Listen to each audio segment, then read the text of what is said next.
सोच कर देखिए, एक बोर्डिंग स्कूल जिसे शिक्षा का मंदिर होना चाहिए, पर उसके अंधेरे गलियारों में एक बहुत ही भयंकर राज छिपा हुआ है। आज हम एक ऐसे ही स्कूल और वहां से लापता हुए एक लड़के की कहानी को समझने की कोशिश करेंगे। ये एक ऐसा सवाल है जो किसी भी माँ बाप की रातों की नींद उड़ा सकता है। और यादव परिवार के लिए ये सिर्फ एक डर नहीं था। ये वो फोन कॉल था जिसने उनकी दुनिया को हमेशा के लिए बदल कर रख दिया। तो इस कहानी की शुरुआत होती है एक फोन कॉल से। एक ऐसी खबर जो किसी भी परिवार की नींव हिला सकती है।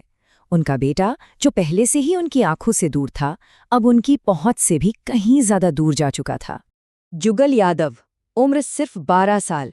एक ऐसी उम्र जब दुनिया सपनों से भरी होती है। लेकिन जुगल के लिए ये एक बुरे सपने की शुरुआत थी।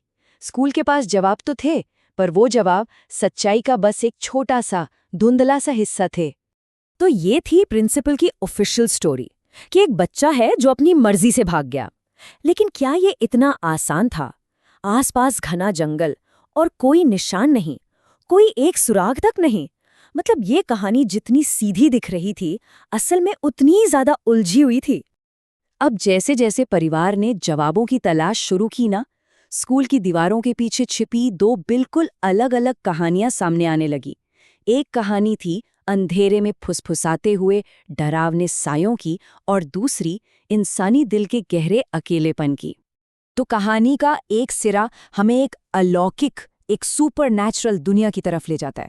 स्कूल का गार्ड, जो शायद उन गलियारों को सबसे बेहतर जानता था, उसका तो सीधा सीधा मानना था कि ये जगह हॉन्टेड है, कि कोई बुरी आत्मा जुगल को अपने साथ ले गई।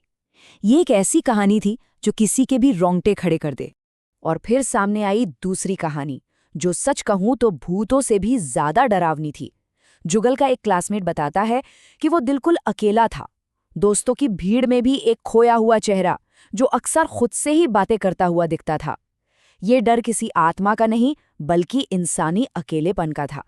और फिर उसी रात, जब जुगल का कमरा खामोशी में डूबा था, उसकी माँ को लगा कि वो उस कमरे में अकेली नहीं है।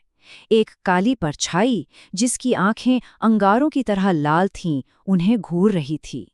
क्या ये गार्ड की बातों का कोई सबूत था, या फिर एक माँ के टूटे हुए दिल का वहम? जो भी था, रहस्य अब और भी गहरा हो चुका था। अब तक कहानी पूरी तरह से अंधेरे और अटकलों में ही भटक रही थी, लेकिन फिर एक ऐसा सुराग हाथ लगा जिसने भूतों के साए से पर्दा हटाकर एक ठोस सच्चाई की ओर इशारा किया। एक ऐसा सुराग जो सब कुछ बदलने वाला था। ये जुगल की अपनी आवाज थी, जो उसके जाने के बाद गूंजी। एक खत, एक चिट्ठी जो उसने प्रिंसिपल के नाम लिखी थी, लेकिन उसे देने की हिम्मत वो कभी नहीं जुटा पाया। ये खत उसकी माँ को एक अलमारी में छिपा हुआ मिला, ठीक वैसे ही जैसे जुगल का राज भी उसी में बंद था। इस खत ने स्कूल की दीवारों पर लगे मासूमियत के मुखौटे को जैसे नोचकर फेंक दिया। पता चला कि सीनियर छात्र जुगल को लगातार अपनी क्रूरता का निशाना बना रहे थे। और उनका सरगना कौन था? कोई और नहीं, बल्कि प्रिंसिपल का अपना बेटा प्रणव। उसे पूरे हॉस्टल के सामने नग्न करके नचाया गया था। तो अब कहानी भूतों की नहीं, बल्कि जीते जागते राक्षसों की बन चुकी थी। जो सच जुगल अपनी आवाज में नहीं कह सका, अब वो एक डरावने साए के रूप में सामने आने वाला था। और इसका सामना करने वाला था प्रणव, वही लड़का जिसने जुगल की जिंदगी को नरक बना दिया था। उस रात प्रणव के लिए सच्चाई एक बुरे सपने की तरह सामने आई। पहले उसे खाली हॉल में कदमों की आवाज सुनाई दी। फिर आईने में जुगल का चेहरा दिखा, और अचानक जुगल का चेहरा नीला पड़ने लगा। आंखें एकदम लाल हो गईं।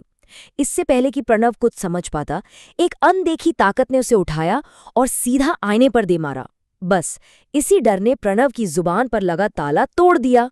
तो अब पर्दा उठता है उस राज से, जिसने एक बच्चे की जान ले ली और एक स्कूल को हमेशा हमेशा के लिए दागदार कर दिया। और फिर प्रणव ने सब कुछ कबूल कर लिया कि जुगल भागा नहीं था, उसे मार दिया गया था। उस रात प्रणव और उसके दोस्त नशे में धुत होकर जुगल को परेशान कर रहे थे। जब डरा हुआ जुगल वहां से भागा, तो उन्होंने उसका पीछा किया, और उस जंगल में, अनजाने में ही सही, उन्होंने एक जिंदगी खत्म कर दी। और यहीं पर पूरी की पूरी साजिश साफ हो जाती है। एक तरफ थे प्रणव और उसके दोस्त, जिन्होंने नशे में एक मासूम की जान ले ली, और दूसरी तरफ था प्रिंसिपल, जिसने अपने बेटे को बचाने के लिए उस अपराध पर पर्दा डाल दिया। मतलब जिस इंसान पर इन बच्चों की सुरक्षा की सबसे बड़ी जिम्मेदारी थी, वही सबसे बड़े गुनाह का राजदार बन गया। तो आखिर में ये कहानी हमें दो तरह के डर से रूबरू कराती है। एक डर है भूतों का, जो शायद मन का वहम हो या शायद ना हो। लेकिन दूसरा और असली डर है इंसानों की क्रूरता का और उन लोगों की खामोशी का जिन्हें उस वक्त बोलना चाहिए था। असली राक्षस आत्माएं नहीं, बल्कि वो लोग थे जिन्होंने एक बच्चे को मरने दिया। और ये कहानी हमें इसी एक सवाल के साथ छोड़ जाती है। यह हमें याद दिलाती है कि कभी-कभी सबसे डरावनी चीजें अंधेरे में नहीं, बल्कि हमारे ठीक सामने खामोशी में होती हैं। और उस खामोशी को तोड़ना शायद हम सबकी जिम्मेदारी है।